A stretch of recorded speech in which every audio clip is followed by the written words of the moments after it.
Amasan yete bang hun pha AP ima ipui tu pa pasin chu lo pina la choi hoina pege dum hellang damna AP te ho jegen le aviali na chungin ki pa thu wa gan ki da iki khop naw hi kinai loading ki ka ding husat loading tam loading ti in edel den je ga hin ithagaw lam hin kho le ki tham thei lo aje na chunga chun arrange ba gongal na dinga hin le ba ki tham thei lo khada khan ki free lo khada khana in jegin atam jate hin chu iki khop khom na hi anop zo poi ti igen di hi head side ta ken le ka gena nangol le gen di ka ging cha hi jeng le tu chunga hin hoi tagil lungel di di ti bin ku macha mona le thi mona in gel ta po hi ti bin hiti khati je gol khati gol bakti te 11 pathin mal som na idon di gola dong lo ba kum som nga zet pathin ei poina chunga ikipa thu gen na hung ta sam te thet na khat ai jegin ajik chu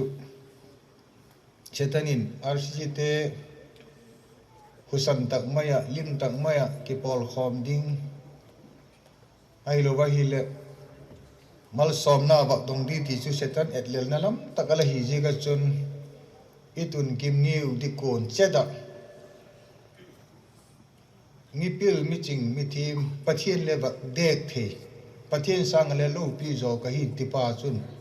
vai hom tu te nung thim na ngai to nan thung ge na na te ho le uma ye ho je ga chun mi som ni wal ki khom ta lo ding zan le ko ma husat ta lo ding ti hong ki gen pha de hin mong ma zo se hi akithap di gol ki tham lo hi ti lamin ilak lo go hi la chu iki khop khom na hi num lo ta ki khen danin lading hiu ti hi kamu ken le ka nei je ka chun ka nei dan chu ka ki ngai to le ka nei dan chu adik lo hi ti kamu do ka mi ngo ding le ka go wa nga ke le ka ki ngo a khat le ka ngo a ai la ke ting venga hi le men ma pa hin bang ting hem hi wa mang cha ikipol khom na ne khat yiting ai tung hi a hin la government in yani head saknai gen gulo khan government ta chun sa kholami agak pu christian te su gen thine ding bang ma asim chum pu nat najiga je hi po da hi jegin azui thei pa chu adam ding hi ti na la hi jegin iki khop khom na bi ul san tak maya khong le dak le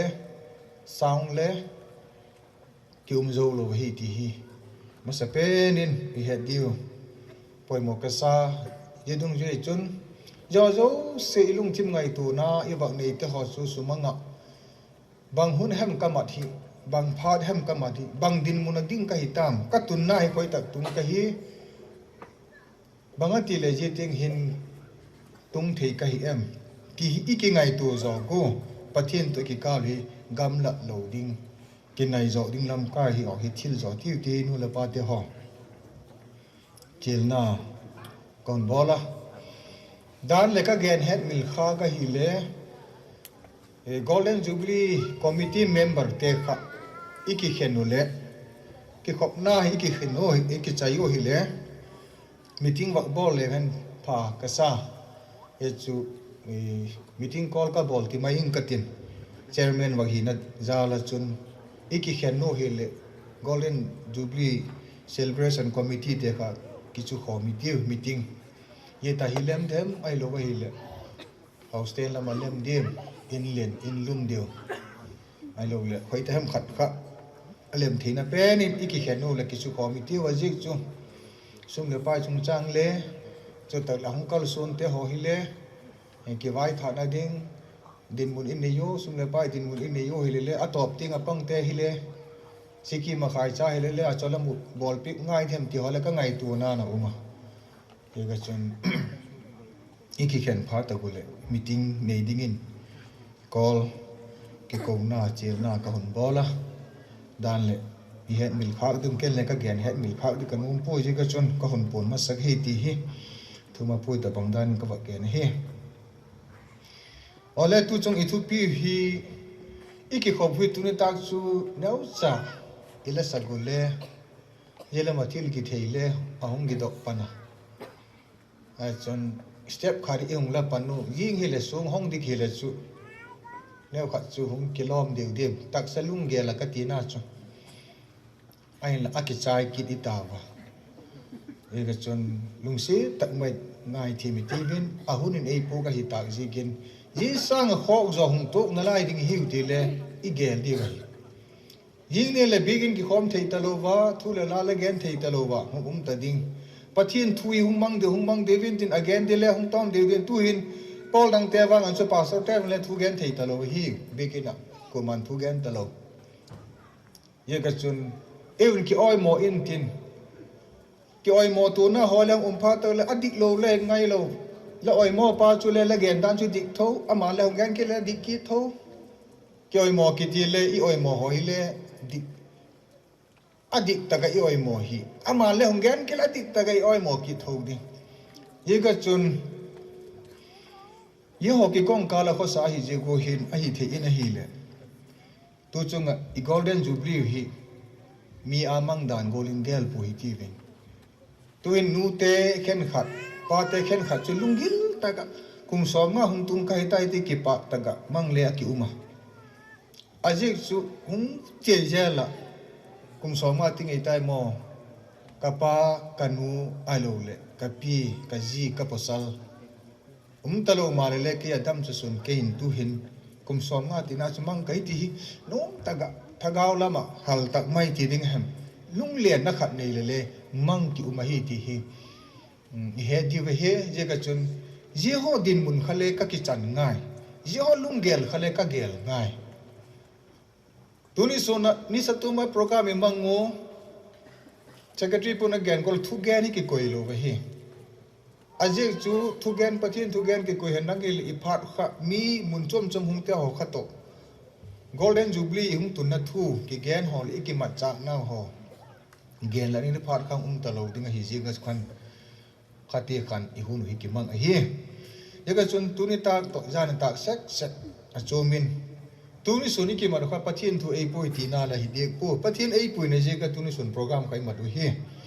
ale tu hi na hi le a thu tom cha pathin thu ma chun ki hil ki ding gen khom ki ding e fa I thu pi hi iwa ke da hi le pathin a hi na tak izubli song pula sim lau chun bible chang ye ki gen kana logical hi ti dinga hi ti chom le ki gen chom talowa kum som nga zat ei pui tum tu pathin su chai hoi hen ki ti sek sek kha ki gen a hi e chun Ethiopia wa hin le ji hisab pa wa ki ji a hi ta akizigna hi the 50th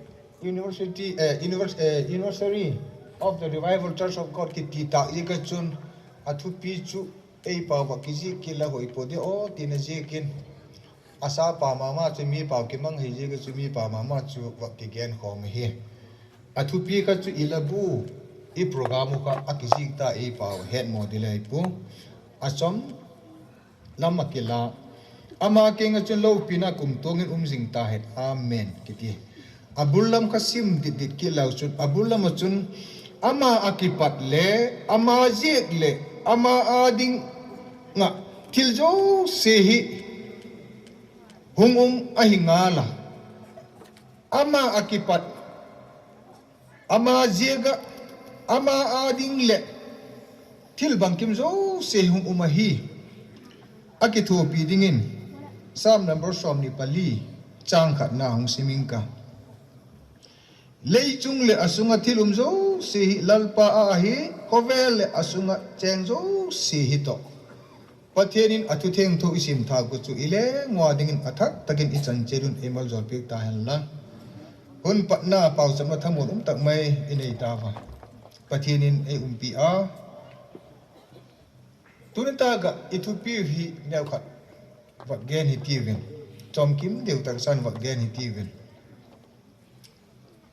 ama jega ama chu ko hem pathin jega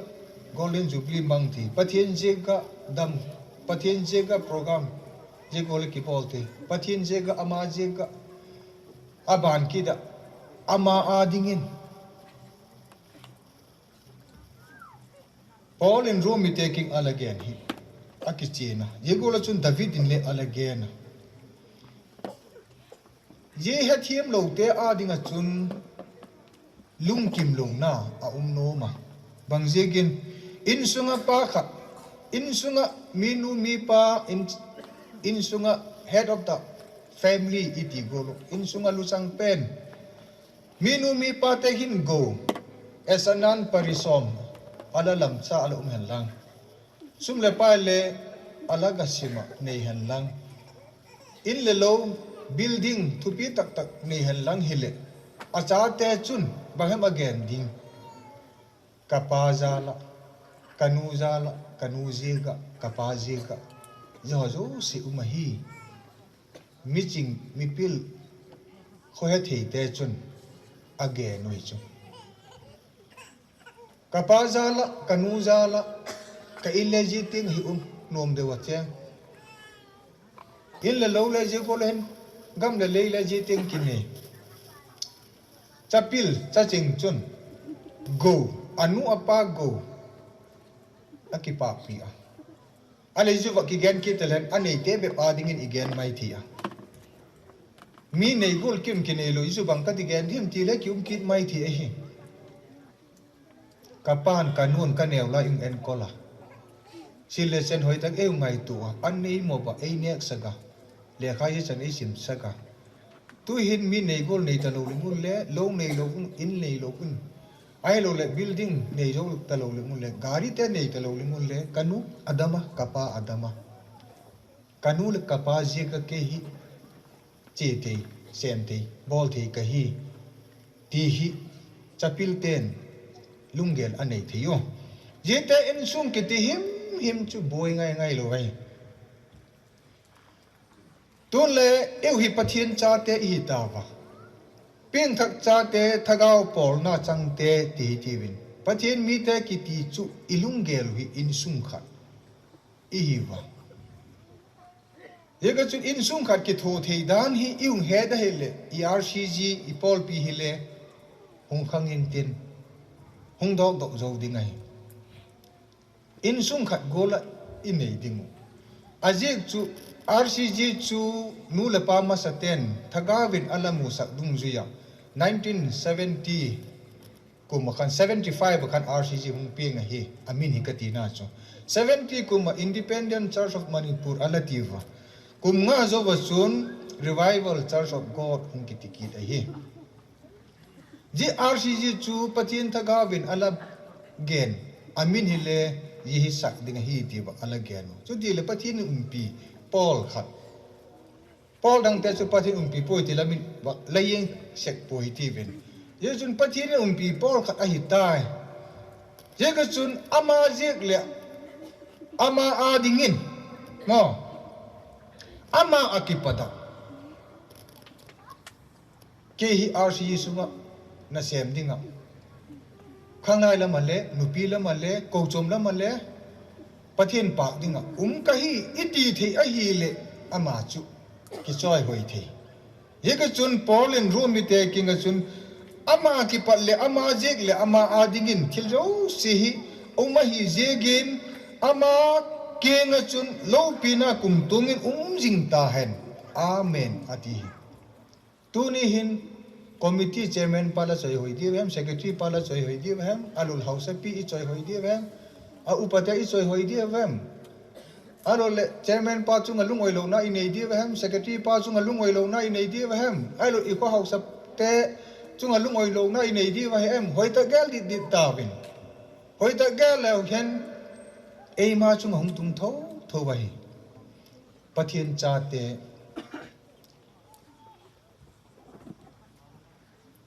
leil asunga thilum zo se hi ama sim sai gan cha te le thil thu Jeho hile ki gielle patien a hi kitile ki kinil yeng dingai chu a pile a tui khu phoi jok alen jong hung kiti takle a tile a pile enjoy a tui ki pat api po de ti hung kinil gulu hun thil le thum ho zo si in ho zo si patien a hi tile hung ki kinil de chu patien bang ti ka hung sai ji hi a hung bo hem ti mai thi hiu a hin la zo zo si hi patienin asim te hi damna api sim theina api bol theina api ji hung po dai hoi hung ki pan patien hung ki pan le kha thiam te thil bol theite la sa theite tu gan theite officer hung kai te ai lo la vai hom thiam te hoi hung ki pan ama hung ki pan ka chit je ka thiam je ka tom ngai je ka kei yeteng head officer hung tung te sep na yeteng mu kahi lati a ai lo le ke yeteng he pastor hung tung kahi ko jong upa hung tung kahi secretary hung tung kahi lati le chu chu apetu pathian chu le head ability na hita tak chu le chapo na hung lu ta ding a hi mi hem te hi tu ni hin pathian hi lo pi na ipi ding ye ka chun pathian lo pi na pi ding pathian chai hei ding hung got pha ta ke le khat pa hung ki salelin kinak na hong siema lung oi lo na hong siema zan ta mol kon de la sa bang si lung thim si khoi teng am tu ngai chu mo ani je ka asa te kha hilo wa hi chu asa te kha them tak asa ko te le ni dang gola bang poi ti mai the them tak asa ko hi ai je ga bang ati le ingai da na khan hum kim thelo hem ti le pakadin je ka abol je ka ai je te hum hi tile hi ting hi tile ti hi la in so la na pa ai lo la nu la pa ku hung accident han lang ai lo le min sim mo hung noi se nang bam ti hung ho tele la ki pa dim la ki an dim ar ji te chik i hu tu ni ta hum hi atam zo hi ti tam ka ko chu mi pathian mi te chi di hiu RCG sunga ko ta bangam khat nupi khare upa khare ham iko chum sungo ti tai ti wang se tham se hung tok ta nang arol mel se hung tok ta nang hile laki an dim ai lo la ko chum sung chu che tha thei lo vai hom na le thei lo som pakhat le pe gi le thei ta lo ke vai pok na le dak ta lo laki an dim laki ada laki pa ga hile migilo chung lung pen hi dilai pathian ko chum kiti hi pathianin aktel dok te khom ko chum hi yena hin lung se na ki happy na itisega kele e ani lativin nang leket en katin ihung ke tu phatal abuting ki ngai lo kele e lau chon pathian thula mulo ne ti dim yeng wan ti ken le nang en le je gol chu dim yeng ding ai la pathianin abolai po yi kha khat pam e bol se pathian thu le ai ti taka hin lak ni hung go da in sunga bible isima ai lo ba me ngai to pha tak le e su boy ding ai lo le ilung nat na ding ai lo le avara pa hung se pathian thu le ba ki gen te le ki sim tha thelo bangenang bol hem bi ti le khat pa hung ki salel se ai je ga chun e dal tu hung pang se polin kathu gen hi akilat lo wa hi le je khovel pathianin alung thimid asuk thum pi ga hi ati chu pathian thu ki gen ei ma chun akilat lo wa hi le chu khovel pathian chun ilung thimid asuk thum pathian thu ki mutalo amina christian hidi kele hithei nangle hithei ale tunen ka so pite ho amina ging tu hi ding hi aden jar tai khoveli akino tai ken chiniti vin lockdown sumale tam takin ikimu chenu ke pa ka uma echon kum songa hung ting ta golden jubilee mang the ei pui tung tu su ku hem itile pathin ama hi ama lo pina chai hoina pe ri godule mel ma pa a enga si chom chakhat ei su tanga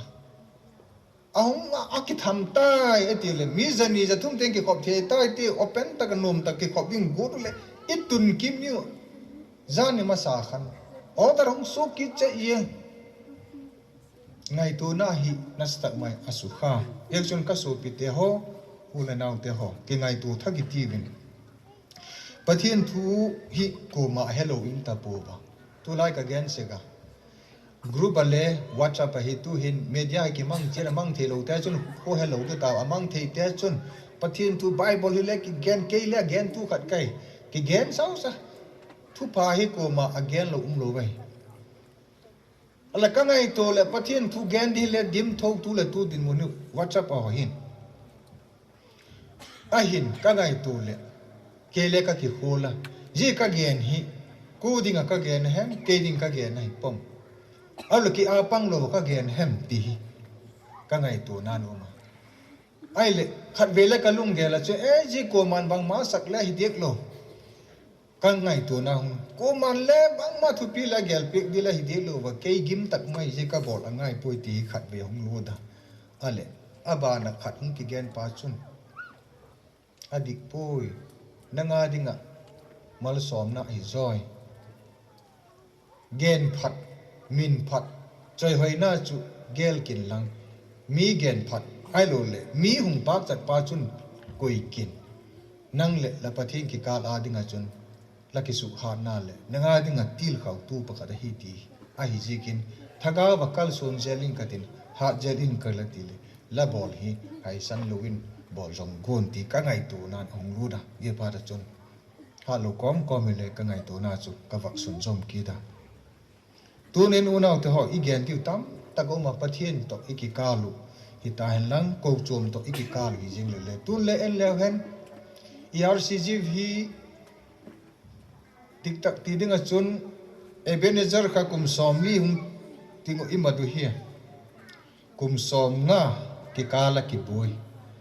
tu hin diamond jubilee kum som bu kum som wat diamond jubilee kala hin tu hoi hum boi ki devem ma silver jubilee mang tawa ebenezer mang ki do ebenezer to golden jubilee kum som be ki ka ge kum som kala ki chawai ki yin aje chula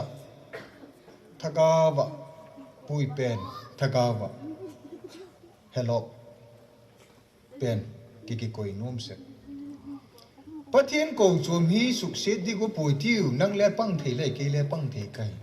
eng si na hung lu da society neo cha cha ko chum department na sum le pa chung chang le ai lo la mo pong na chung chang le doi tel na ai lo le mo pong na i chan lo phau tak le ingai tu na kha hung umin ja cha na ki son la na ai lo le that be na hung lu sik pa hin ko chum asu se ye chun ki khom lo te ho le thu gen le ko chum ki en kol te ho adem ki do bang te yo hi ki dem yeng i ta vem ki dem tu pa hi bol ta poi ti vet e ke hi ka hi ti hi ka dik lo na tai ti ki su jam ti go joi ti ti ka ge no ma pathian lo pi na ki la thi na ding a chun ye chun bang kim cha ma ki pada hi je gin ama a ding le ai ki boga ama ki pa le hi ye ka chun ka hin na le ka tak sa le ama a hi ti pa kha ka gel dok lo hi le ke ma bol thi je ka ke ma kho sak thi je ka dam bol thi ka ki sa ga hi le chu pathian to ki kal gam la dinga hi ye chun ama lo pi na pi te in sung le chun setan hin thu khat a bol ki khat tu lai hin pathian in le apui le hi dek lo wang phat na neu khat awak do ka hi le wang phat na awak don chun mi hen mo ke in sung su ji ting a hin pathian bol som na ka do mo ji ting khati ale pathian lo pi na dinga chu gen na chu ki koi ai wanga chu again go lo chu ai in sung su ko sa ba mi ti le zero ki umai chu hoi ta ki ngai to nang ke ti mong hi lo win ikama chun pathian ke hi ei pu ya hi ti hi pathian pui ka hi ti khamen so ai lo le men ei helel ei mo le ti hi ki gen no mai chu mi him te hen tu la nang oi mo ta le e ke hi pathian ji teng ei pui อุปกรณ์ขัดว่างซอมกุบละทุ่มกุมะซอมเสกีกุมะทะเกาจังเกตาติไปยิงได้ไงจ๊ะหุ่นเจสาปะทินอมัดลายปะทินอปอลายอาหารติลายอาทิลอาทิลบอลเตอกิส่วนปีกิดินดูลายหุ่นเตอหิออยโมเกหอหุ่นเปดปะทินทะเกามัลสอมรักกะดอนลายจีฮิติปะทินจุตูนีเลจิงเลหงตุงกิเลกิบังอาฮิคริสตาเจสุจุตูเลจิงเลอหงตุงกิเลกิบังทะเกามัลสอมนากิติปะทินชาเตหีนาวะกิเฮกิติฮิซองกุลทุ่มกุมะขะกิจายหิปูซอมเซกุมะเลกิจายปูกุมะซาเลกิจายเลหิดิกปูกิบังจิงจิงอามาจุตุยลงกิงะทิงกิผูอดูเลวุยไงโลอากาเลปุลไงโลกาโลติเลเนยโลกูหิดิงะฮิปะเทนมีเตจุเกยกะนามนังละนามดียกะจุนทิลอีบอลฮิลกิเฮเทดิงะเลปะเทนกิงะเลดอดง่ายอะฮิจุที่เจกินกุมซอมงาอิงติงตาวากุมซอมกุบมัดกินดิงะจุนไดมอนจูบลีมัดกินดิงะจุนอิงอีออตอมกิดคดีเวมอออตอมละหงปันคากะฮิเลจุปะเทนลุงดำเหลาดิงกะติโนมาเที่ยงตักเที่ยงกะอะฮิดิโกละเลเวนsocial distance hitan hijeng le ikala chun ngai tu na phalo lut be lo ding ngai pathian hi ilaga a lo wa hi pu pathian in ei po lo le hi dik pu hele pathian ei po na kha il he thim lo je kin ei la khan mel ma pa jogen lem chang sa khen dan na setan kiti chun mi khen ding i pan khom le ki ha de hi i ki khen le ki ha lo wei chu pan khom kha a eng sit pen to le missionary le sponsor sum le pa le pathen ja la chun im ki pan pano setan eng se pha mun la gam le im cho pan pano setan eng se pha ai la je ho kha lo na ding lo phai ko chom khan kha de hinจะปงนะหงดูกิจกรรมมูจุพัมสิเกยกับปันโลวะฮิเลบังกะโลบงเอ็นกะให้สนิงกะดอดดังกะอโมปงนะอลุงดำโลพาเลเอ็นกะบังกะบอลงบังกะเซมดอกงกะโลกิเฮเวนติกะโลกัลจุบังกะบอดิวกันกะให้สมัยเลบังกะโลดิวที่หอเวลหงเสกให้จุจีกะหินsetan ya kipa yi ken ka gen se nang pang talo le chun le pathin ko chum athi ngai pui ki ngai tu hi ti ko chum su ngai le nang la ki phin la tha sie da ko chum upa chung member te chung la tha sie da begin la no ka chun mangi thi di a he thiem pu ve ti tin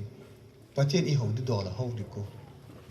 chairman mong secretary mong treasurer mong ai lo le mo pok na ka ne lo le pathian ho the lo ding ka hi ti na lo wai he chu mo pok na ka pan lo ka ne lo wa he le meeting na le ka pan ngai pui ti lo wai e ho chu member ki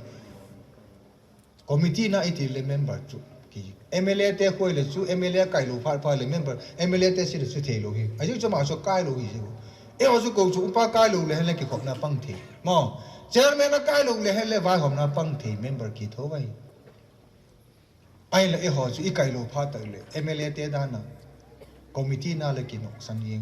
vai hôm na là đọt đại yeng ki hết lô sa yeng politics sa vang ngan chú cái lô phát tới lệ chú pang lô vậy chú pang thầy lô vậy chú bảo chú pang nom lệ là pang thầy lô member hi lô gì cơ eo hi lệ chú một bốc na ne in ne lô lệ hết lệ phát thiên an ni chú member hi chú phát thiên cha tế ki hi chú ye cái chú ki khop na gi che ke ka pan lo wa hi le ala hom khana ke ka pan lo wa la hat po khana e ti khalung igel ti wa chu a ha lo di ki do ke pan daleng neu khat ki kai tha ding hi ti pa hi setan a hi tu ni ka so pi te ho tu le tholo mi pe khomo jubli a ding hin sing khat pe loi sing mi pe loi sing thun pe loi u mo sum le pa e mal som pa pathian chu a veli lo pi na chang hen lang nang le kei bol thi bang ma lo ga hi ye chun thili sap te ho hung mo foreigner sap te hung pha ta thu gen su ping thagu na ti be bu cha man bang dang gen lo he su ama ho thu gen gen na ku mi ku nan christian kinga hu da mi nai lo te king thu gen be be pu gen nu he ai la ei manipur north east hill ne is salmon hi agil yeng thu ta ki yeng ye ka chun foreigner hung te ho thu gen ko ngai thaleu chun thu pi gen dok lo hi ama chun pathian cha hi di ko velang kisem pha velang ye chun pathian cha te chu van kam lu ding ai kan pathian cha te chun nu ma sao ging tu hi na dik tak umun ti ko ma na gen be bu chu e u chu le su salmon na su te kin na bang changai mi ki gen ye ga chun pathian thu abul kha I foundation mo insa pani jesu na lagena mi pil le mingol insa kha heading hiwa chanchin pa me thai ji khan imu bahem again mi pil te insa mingol te insa again mi pil chun sum pi chunga kathu gen ngai atina kole kathu gen he zom te chu sum pi chunga in kisap insa pa go hiding hi ngaya zom te ama chun sung pi chung ina sakta ji ka chun hoi ta ka abulla de ta I ka chun huwe hung ha nga tu hung lien na ama chu no pa jo poi a je chu sung pi chung ki sai ji gin ka thu ge ngaya zom lo te chu ai le chu piu nel chung in sa go le hi a je chu piu nel tu hung lien na huwe hung ha ngai le piu nel le ngoi la ka a kom ki tung hi ji ka chun thu lo hi ji ka chun tui kan atok pai tai a chim sek tai ko te ge na mi til pathian thu he zom lo yesu na la ge na hi jacob in wang an chung ko le thil fa bol de he bol lo te su su la hi di ki da hi je ka chun jesu christa chun ala gen pen chu ka thu gen nga ya zom te chu mi pil a hiu sung pi chu in sa ta bang hiu tun hin unaw te ho hoi tang ki ngai tu hi ti vin ki ngai tu ti in sungu ama sa pena ki ngai tu hi ti in sungu lain sunga la cha la ji la pusal la chota la ji la cha te ho to la pi la pu aru la tek pi la tek pu to la ki ka lu bang ko la hi em gu thim thil la tam ta ngai em gu thim thil au ma hi le chu pathian un poi ti na hi tuni jing ka la ka bible chang gan choi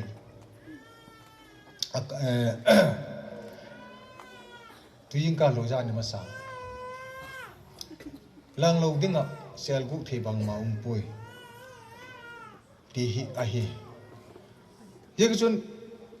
pathian thu ki ti hi isim dit te di da hi le ahum taga tu khovela idam sunga hin pathian kinga ki submit a ki calendar ma sa te chu pathian in angai dam na changa hi bangola gi lo te ha lo ai lo le tol tha yeng te nga le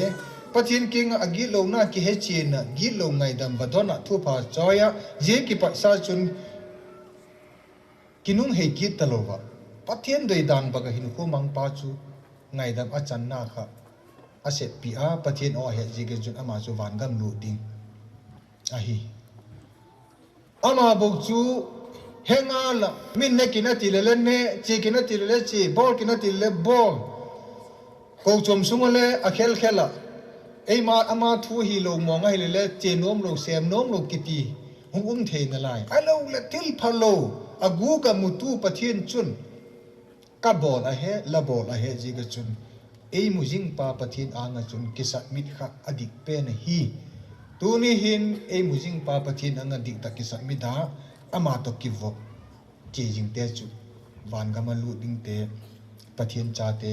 iti te chu hi ding hi je gen abule hung gano khan chapil chun anu le pa go hoi ta ga he thei khen anu le pa a choi hoiun akipa gon insunga chu anom hi ye chu building nei te ai lo le jeep le car nei te lo parisom nei te ho ka ti na be ei pui chapil chun gen thei lew le ne kom ki holin haksa ta hin khom mang le kanun ye tinga kapan ye ting et ko la hi ti he thei ki ti chu chapil chaching ain sumu gen thei ngai lo wang sing ngai lo mi eta chun gen thei lew le minum sate in sung so ga hi ye ga chun iko chum in sung pathian ye ka pathian jala ama ki padak ka don ama je ga hi ti gen thei ko chum tel mi te chu câu chuồng tê lệ khang in tin Apol pi RCG le hung hoi in tin tak chole ki thu khom thi ding hi ye ki thu khom na khan to na cho hi setan in a et lel pen ye ka chun setan thu nung dile hem pathian thu nung dile hi em tunin ki ngai tu ti win pathian thu la nun ding hi le la na pol la ko chom la misan som tu so ha tu hung pang dile hi setan lama pang ding la hi le la na ko chom hung hat pun tin la pol pi na misan chule hung jong khal sak di gol na tin tak chule la ko chom na ahung ha lo them nang ki pa la tin misan ahung min se da hung hoi lo them nang ki anin la tin pu na nei pu wa la ki pang jegin nang pathin cha la hi lo jegin tunin pathin cha la hi le chu pona di la hi ka pen pi ka naw bang chu gen thi han lang alo le min ho si han lang alo accidental na sa di kai midanga hi le chu na ka sak na chu umbe lo ding hi ile ipin pi pa wa ngan chu ipin pi nu wa ngan chu bangam ti a hak sak na wang set na ho set na hong tu le ama ja cha na khe na ke sak pi mang je gi pa kha hin cha i ji gi mo ye ga chun krista chu ping khom che hi na gol krista lung thim gol pu por ala ge nai ye ke he pi win ati pen kha ping thak te chun krista lung thim pu apu ta ye ga chun a ko chom te alai na da a ko chom te a he pi a apan thi chan pangai pathina ding ne khat ki seng ti phat mangi ti ti le ki chata pathina ding in som karung potoko zakarung potoko ti le kan nei pui ki ti mo som wakhat ki ti le min ei phu le ki pe be ei phu lo le pi lo ti chu pathina hi lo vai ye ga chun pathin mi ei pui ka ti na ye chun anei tu pathin kha a he chin te chun pathina hi ati api chi nei ye ga chun ko je ka golden jubilee ma du hem pathin ji khoi hung ki pan hem jo jo si ama hung ki pan i bol thi sum le pai tu ni ine khom jo se khoi hung ki pan hem ama hung ki pan hi te thei che da